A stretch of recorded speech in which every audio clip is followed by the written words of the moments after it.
3 days later. 2 hours later. 1 hour later.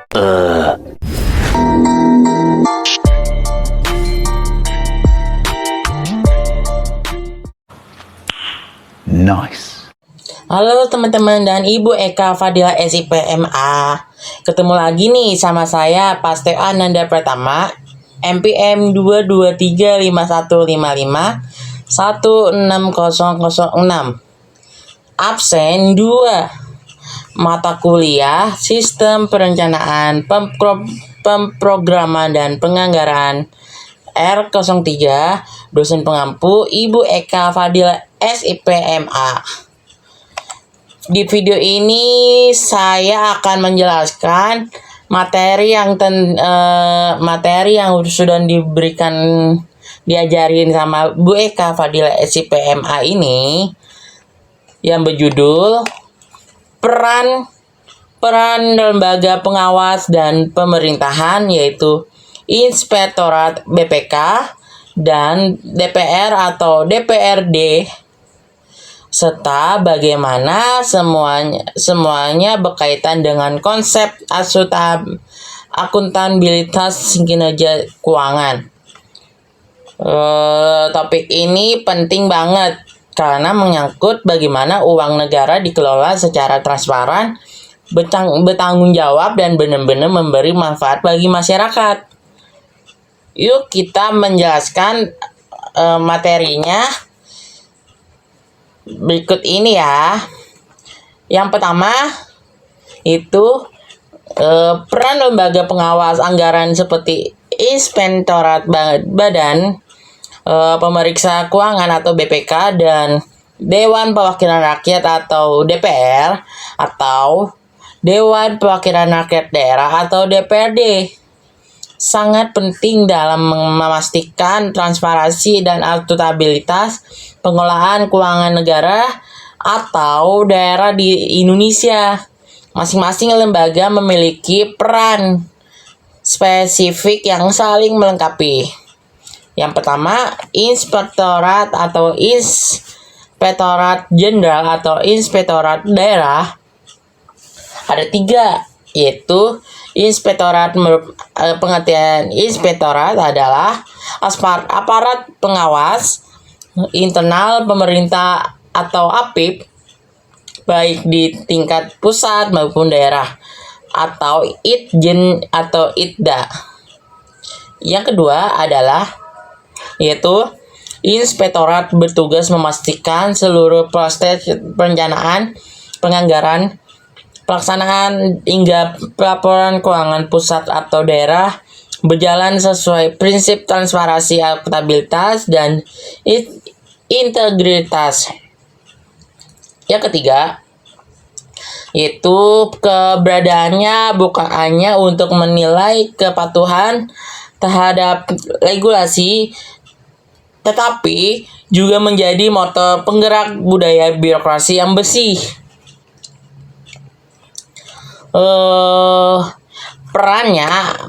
Peran meliputi yang pertama, menyusun kebijakan teknis internal. Yang kedua, pengawasan kinerja internal, yaitu melalui audit, review, dan pemantauan terhadap pelaksanaan tugas dan fungsi instansi pemerintah, termasuk pengelolaan anggaran. Yang ketiga, pengawasan kepatuhan, memastikan kepatuhan terhadap peraturan perundang-undangan, efektivitas program, efisiensi penggunaan sumber daya, dan keandalan pelaporan keuangan. Yang keempat, pencegahan korupsi. Bertindak sebagai lini pertahanan pertama dalam pencegahan dini dan pemberantasan korupsi di lingkungan pemerintah internal. Yang terakhir, yang dari yang nomor 1 itu yang terakhir, peran yang terakhir adalah pemberian konsultasi, memberikan saran dan rekomendasi pembaikan kepada pimpinan instansi terkait pengolahan anggaran.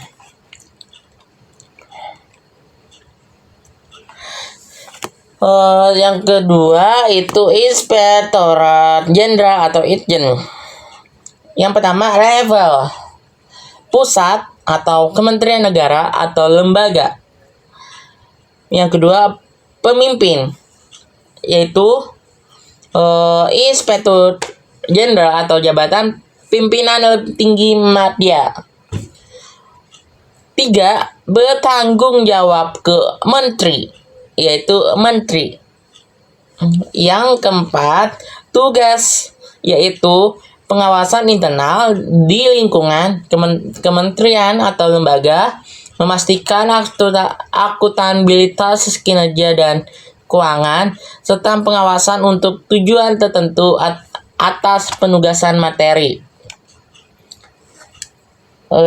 Yang daerahnya, yang pertama juga sama level, yaitu daerah atau provinsi atau provinsi, kabupaten, dan kota. Yang kedua, pemimpin, yaitu inspektur daerah atau jabatan struktural eselon 2. Ketiga, bertanggung jawab ke, yaitu kepala daerah atau gubernur atau bupati atau wali kota melalui sekretaris daerah. Yang keempat, tugas, yaitu membina dan mengawasi pelaksanaan urusan pemerintahan daerah dan tugas pembantuan. Ini yang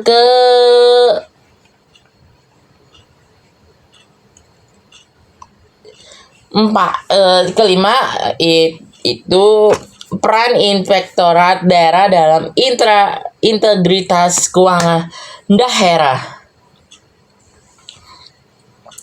Pertama, mencegah terjadinya penyimpangan, yaitu inspektorat bertugas mengidentifikasi risiko korupsi, dan nepotisme sejak awal.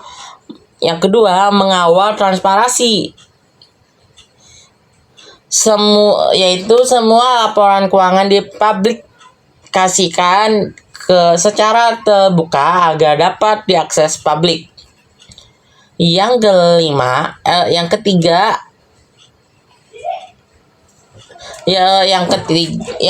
meningkatkan akuntabilitas aparatur, yaitu setiap belanja anggaran harus dapat dipertanggungjawabkan. Yang keempat, yang terakhir, yaitu pembelian rekomendasi pembaikan.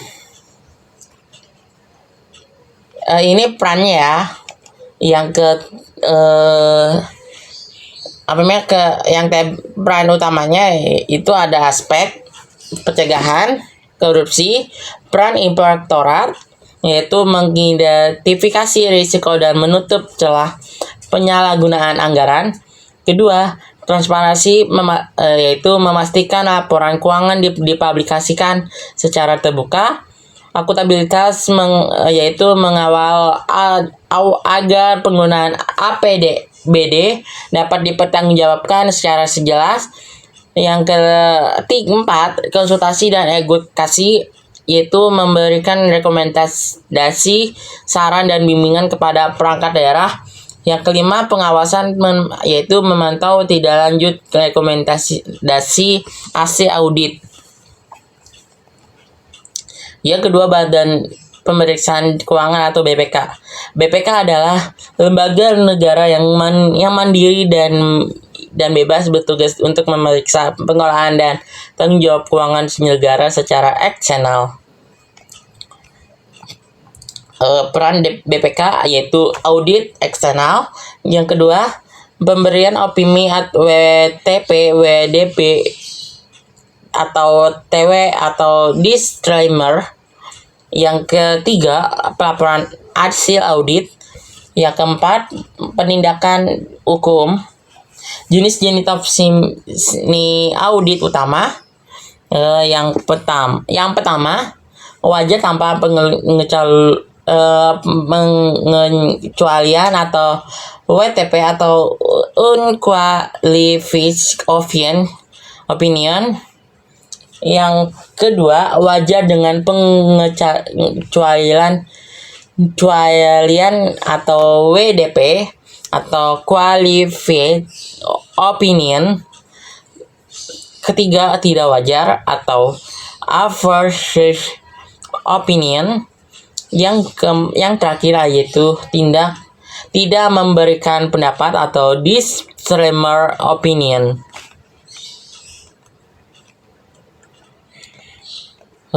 Selanjutnya, konsep akuntabilitas kinerja keuangan.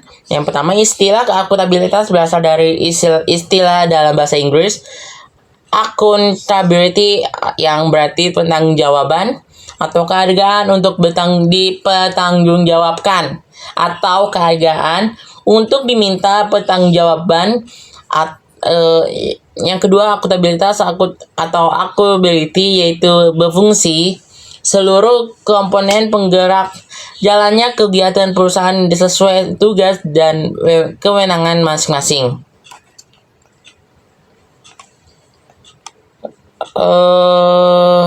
Unsur-unsur pokoknya ada yang pertama pertanggungjawaban, yang kedua transparansi, ketiga kepatuhan atau compliance, yang keempat efisiensi dan efektivitas.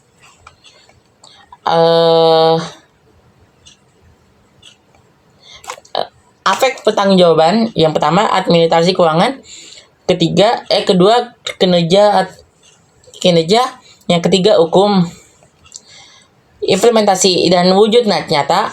Yang pertama sakip, yang kedua laporan keuangan, yang ketiga opini BPK.